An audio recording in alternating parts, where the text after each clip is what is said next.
On en vient à 3 délibérations concernant l'urbanisme, et la première concerne la parcelle du 21 bis rue Pajol. Monsieur Nerneuf. Il s'agit donc de 1 mètre carré 80 que la Soreca va rendre à la ville au prix de 300 € hors taxe. Je vous invite à voter favorablement cette délibération. Nous sommes décidément saisis de tout. Je pense qu'il n'y a pas de difficulté. Je vous en remercie. Unanimité. On en vient à un avenant au marché de maîtrise d'œuvre pour l'Institut des cultures d'islam. Alors c'est le deuxième avenant qui est fait et qui est proposé ici, suite à un certain nombre de surprises qui ont été trouvées au moment du chantier et qui ont obligé non seulement l'entreprise mais aussi la maîtrise d'œuvre à réaliser des prestations supplémentaires en termes d'études. Et donc tout cela se monte à une somme d'environ 200 000 €, 274 000 €. Et donc on vous propose cet avenant pour finir le travail accompli par le groupement Atelier Lyon Architecte Urbaniste associé à Bérim, Aïda, Transsolar Énergie Technique. Merci. Monsieur Julien.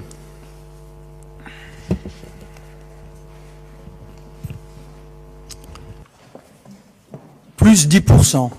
C'est l'augmentation de cet avenant par rapport au prix initial. Si on intègre le premier avenant, on a déjà dépassé de 15% le coût des travaux initiaux. Et si on lit de près la délibération et les pièces annexes, on se rend compte que, en réalité, une part de ces travaux était prévisible. D'ailleurs, la délibération le dit explicitement. Et si maintenant on fouille encore et qu'on regarde le rapport de la commission d'appel d'offres qui est joint à la délibération dans l'annexe, on verra que le vote n'a pas été unanime, ce qui n'arrive pas très souvent. Dans la CO, en général, les choses se passent de manière unanime. Et on voit bien qu'il y a eu une opposition parce que, voilà, il a été mentionné quand même que ce n'était pas normal qu'il y ait de telles dérives. Il faut avoir une vision, pas simplement sur ce dossier, mais une vision parisienne. Quand on regarde les dérapages qu'il y a eu sur des grands travaux, parfois contestés, je pense à la Philharmonie, mais je pourrais penser à la Canopée, je pourrais penser à beaucoup d'autres. Et donc, nous sommes saisis, là, à l'échelle locale, de cette délibération. Je crois qu'il faut quand même lancer une alerte. Il faut être très attentif à ça. La ville ne peut pas être mise systématiquement sur des projets qui coûtent extrêmement cher, et celui-là n'est quand même pas, c'est pas en dizaines de milliers d'euros que ça se compte, là, c'est 2,5 millions d'euros et plus, le marché initial. Donc, il faut quand même lancer une alerte. On ne peut pas continuer d'être mis devant le fait accompli par les entreprises.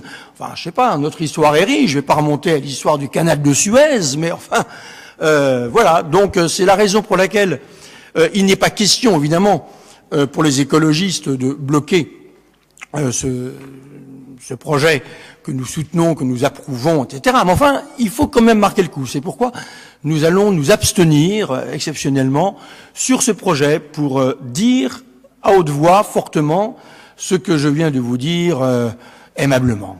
Voilà, merci. Bien, la question des suivis des chantiers est une question assez large. Le chantier de l'ICI, et ça se voit dans la délibération, avait quand même une particularité.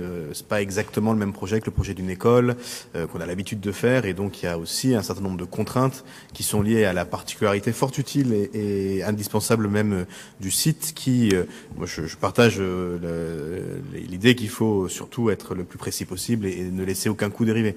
Mais ce qui est vrai pour un certain nombre de grands équipements l'est sans doute un peu moins pour l'ICI, qui a quand même des caractéristiques assez particulières, qui a rendu le déroulé du chantier un peu plus compliqué, et notamment pour ce qui est de la salle du premier étage. Madame Boyer, et ensuite Michel Nerneuf, puis on passe au vote. Oui, monsieur le maire, je constate effectivement, enfin je comprends d'ailleurs la position des élus verts, parce que la mise en place d'un système de vidéosurveillance, figurent dans cette délibération, et d'après ce que je comprends, ils n'y sont pas favorables. Donc je pense que c'est un élément supplémentaire qui doit justifier leur réserve.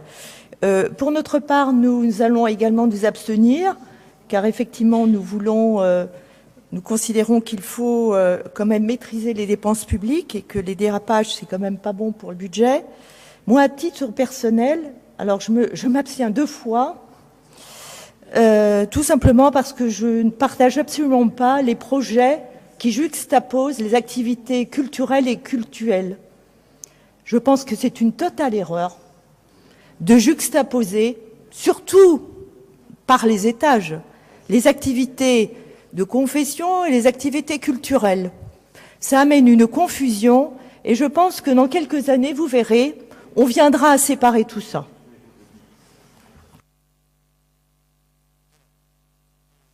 Laissez une petite minute, toute petite minute la parole à Pascal Julien, parce que je ne voudrais pas me faire le porte-parole des élus écologistes. Puis, pour très peu de temps aussi à Daniel Vaillant, je ne vous suggère pas que nous relancions le débat sur l'ICI, qui, je rappelle, a été voté plusieurs fois ici à l'unanimité, parce que vous n'y étiez pas, mais d'autres que vous y étiez, parce que je crois que c'est justement ce travail. Chacun autour de la table, certains avaient commencé par voter contre ou s'abstenir, et ceux qui ont travaillé sur le projet sont justement arrivés à un vote favorable, et je crois que j'inviterai chacun à faire ce travail qui amène normalement à la conviction. Monsieur Julien. Alors, chère madame, vous m'avez mal écouté, je ne m'abstiens pas pour la question de vidéosurveillance, absolument pas, je suis plutôt favorable en l'occurrence à la vidéosurveillance telle qu'elle est dans un établissement privé, de droit privé, si vous voulez, on est hostile à la vidéosurveillance dans l'espace public, voilà, dans la rue. Mais ensuite, les gens font ce qu'ils veulent chez eux. C'est tout à fait une autre problématique. Donc, ce n'est pas du tout, je ne pouvais pas laisser dire ce que vous avez raconté. Je suis hostile, simplement, enfin, c'est pas dire, je suis même pas hostile, je m'abstiens simplement pour une raison de méthode, pour alerter, pour dire à la ville, faites attention au dérapage du prix des travaux. Et enfin, mais je ne développerai pas, évidemment, là pour le coup, vous connaissez mal l'histoire et le montage juridique de cette institution, puisque vous dites surtout en contradiction avec ce que votre groupe a toujours affiché. Nous sommes pour l'ICI parce que il respecte à la lettre la loi de 1905 et je dirais même d'une certaine manière dans l'esprit. Alors, et celui qui vous parle est extrêmement vigilant sur les questions de laïcité. Je me suis même rendu à la grande prière du vendredi pour voir comment ça se passait très concrètement. Donc, j'ai cette vigilance, mais par pitié, s'il vous plaît, évitons de refaire le débat qu'on a déjà eu ici dans une nature précédente. Je vous remercie. Ne refaisons pas ce débat. Daniel Vaillant pour quelques instants là-dessus aussi, et puis on passe au vote. Simplement, Madame Boyer, pour la première fois ici, alors elle est élue depuis peu, à peine 1 an, mais le maire a dit ce qu'il fallait dire. C'est un projet qui fut difficile à monter, mais j'y crois qu'il concourt à la laïcité. Et je ne reviens pas sur le débat qui a été bien maîtrisé tout à l'heure. Je pense, moi qui suis un laïc athée, je pense, y compris par rapport à des phénomènes qui sont ceux qui nous assaillent, je crois qu'il faut être capable de s'appuyer sur les religions. C'est pas parce que j'ai été ministre des cultes pour combattre les intégrismes, les excès, les extrêmes. Et donc je crois que le montage qui a été observé, Observatoire de la laïcité à l'Hôtel de Ville, Conseil scientifique avec Olivier Roussel, dont j'ai entendu le nom tout à l'heure et je m'en réjouis. Bref, ce système a été monté qui a permis à la ville de ne pas financer un lieu de culte, mais de permettre un lieu de culte digne, parce que vous, Madame Boyer, vous n'avez pas connu l'islam des caves dans le 18e et les prières dans les rues.